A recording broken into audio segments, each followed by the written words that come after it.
Welcome to the Balance Code Podcast, a place where you have permission to step outside the hamster wheel of day-to-day life and learn tools to create more balance.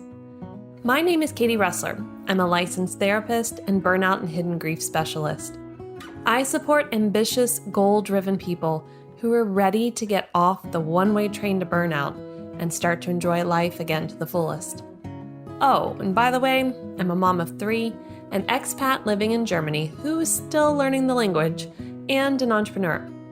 Living my balance code is what keeps me able to work in incredible ways without burning out. So let's find your balance code. Welcome back, everyone. This is part 3 of a 3-part series all about clutter. Now, part 1 was about physical clutter. Part 2, we talked about mental clutter, and now we're getting into emotional clutter. But first, we need to explain what emotional clutter is. I'm sure when I say emotional clutter, you're like, yes, I have this, I get this, I understand it. But let's break it down and see what it really means. Now, we can all agree we are complex human beings. We feel different emotions compounding on top of each other. So this is not what I mean by emotional clutter. So it's not like, wow, I'm happy, but I'm also crying because I'm grieving this. And then I'm excited about this, but I'm anxious about that. That feels cluttered, but no, that's like our day-to-day. When I say emotional clutter, what I mean is the baggage that we have. Think about this. You're about to get on an airplane. You head to the airport with all of your luggage, all of the emotional baggage that you have from past relationships, from your childhood, from trauma you've experienced, bad experiences at work, things that happened in school, the list could go on, right? And so you have all of this luggage and you try to get on the airplane with it. And they're like, I'm sorry, you got to go check your baggage. And you're like, no, but this baggage, this is me. This has been so much a part of me for so long, like, I can't let it go. And they're like, I'm sorry, you're not getting on the airplane. You can't go and fly where you want to go next if you bring this baggage with you. Emotional baggage is emotional clutter. It's all of those things that are unresolved. It's the things that keep you up at night, replaying scenarios from your past. I'm not talking about the things that happened like that day or like the week before, like 10 years ago that you still think about. And you find yourself replaying it and physically almost feeling the embarrassment, the shame, the anxiety, the fear, whatever it might be. And then there's those relationships that you never really had good closure with, and the friendships that ended that you didn't have closure with either. And then there's that experience you had at work where you didn't stand up for yourself, and so you feel that too. That's emotional clutter. It's emotional baggage.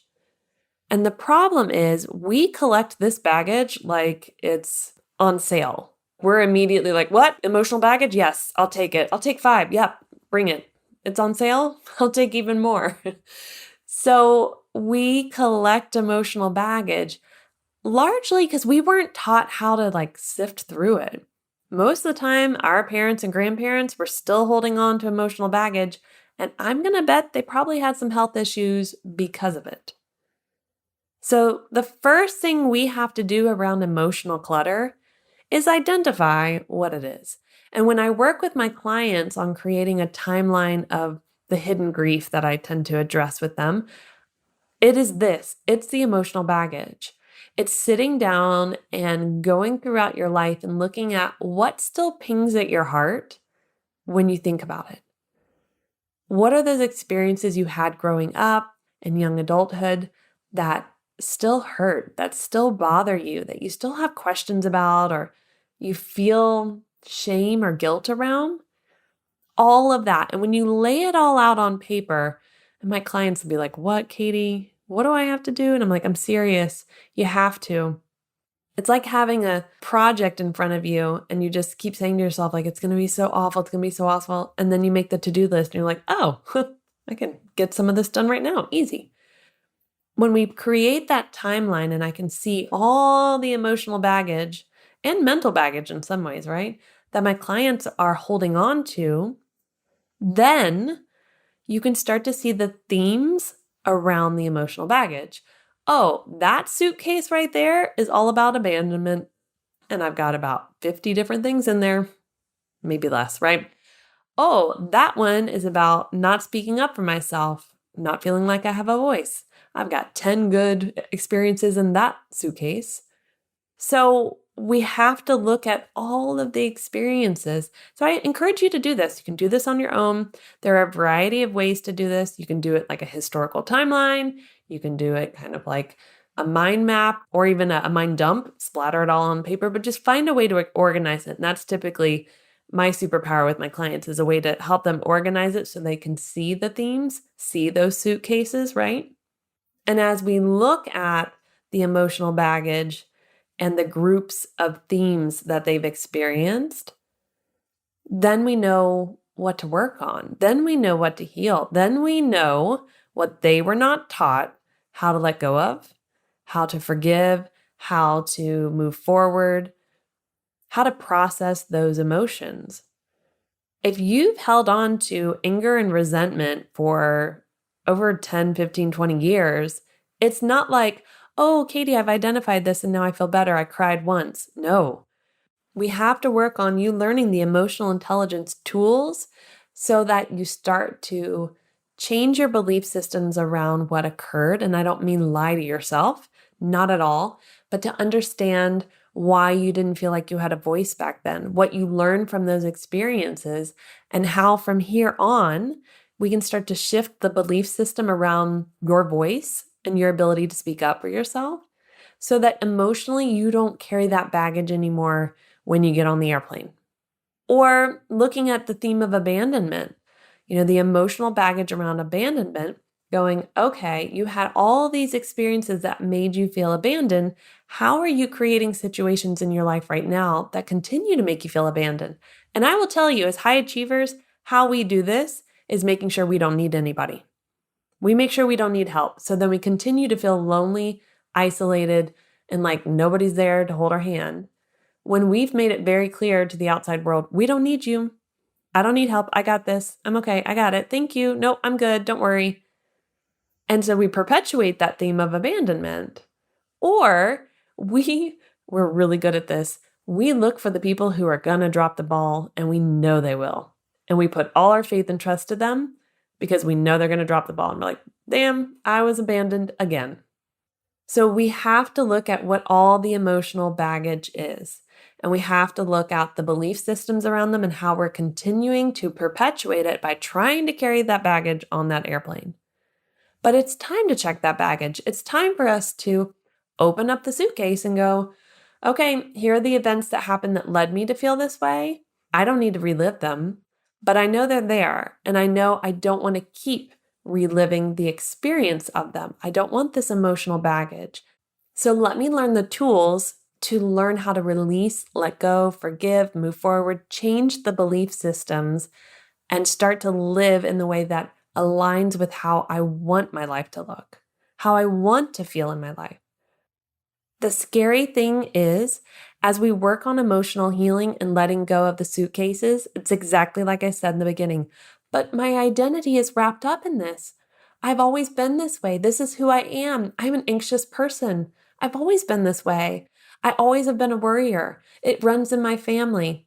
Okay, but as soon as I start working with my clients who are like that and we start to remove that, there's an identity crisis of who am I and do I belong in this family anymore? And it's like, whoa.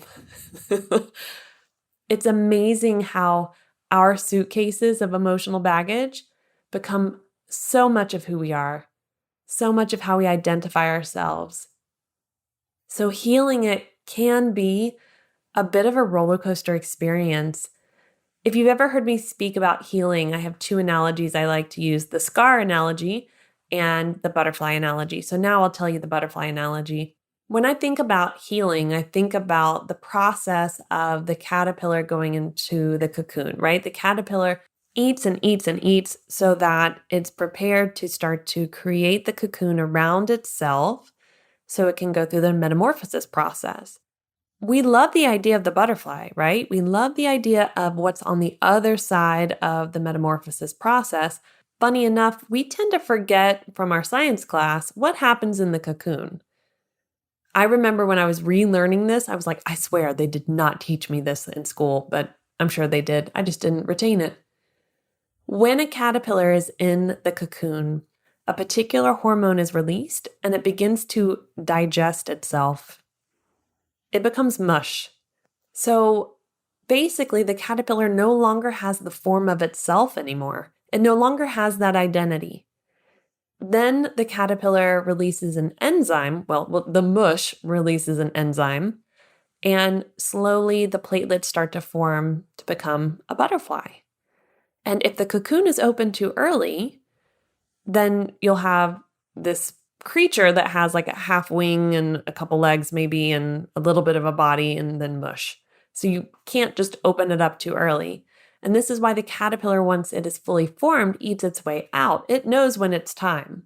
It knows when everything is fully developed. Nature's so cool. So think about that for us when we, as a caterpillar, go through this process of taking in all these things and we need to heal them. We go inward. We create the cocoon around ourselves. Sometimes it's blankets around us in bed, right? Sometimes it's wrapped up on our couch, whatever that looks like. And then we lose our identity because we're letting go of the old. We're releasing the physical clutter, the mental clutter, the emotional clutter, and we're creating a new identity. But there's the in-between. There's the metamorphosis. There is no identity for a period there, right? We're just a cocoon, mush and a cocoon.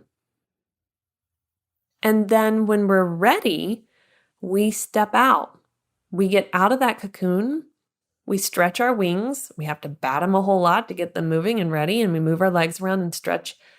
And we're like, okay, who's this person? What are they like? What is my identity now? How does it feel? And that's uncomfortable too. So, when we talk about emotional healing, no wonder so many people don't go do the work. It's uncomfortable. And it means not knowing who we are for a period of time. But I have to tell you, one of the greatest joys of my work is to be able to sit with somebody and watch that butterfly come out of that cocoon and just be like, whoa, wow. And to cheer them on through the process of finding who they are now without all that baggage. It's so worth it. When I do this personal work, it's like, oh my gosh, the cocoon phase is so not fun. The metamorphosis is so difficult. But wow, is it worth it? It's so worth it. So reflect today on what are your suitcases? What is the emotional baggage, emotional clutter you're holding on to? Maybe ask yourself why. And when you're ready to get on that plane, check that baggage, you know where to find me. This is not work for the faint of heart.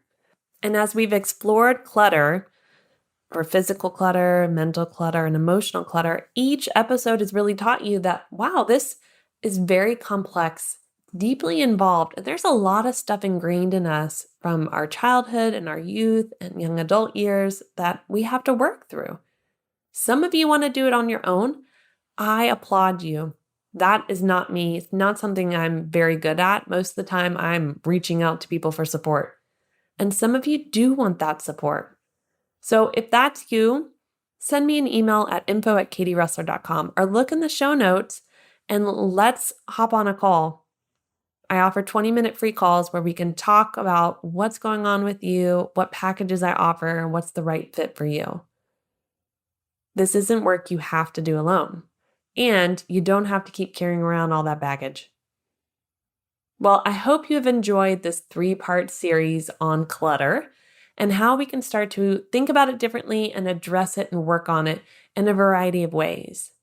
Feel free to go listen to the episodes for part 1 and part 2 again so that you're refreshed in your mind. Okay, these are the things I want to shift and work on and beliefs I want to change. And here are the steps I'm going to take to removing all that clutter in my life. And I want to hear about how it goes.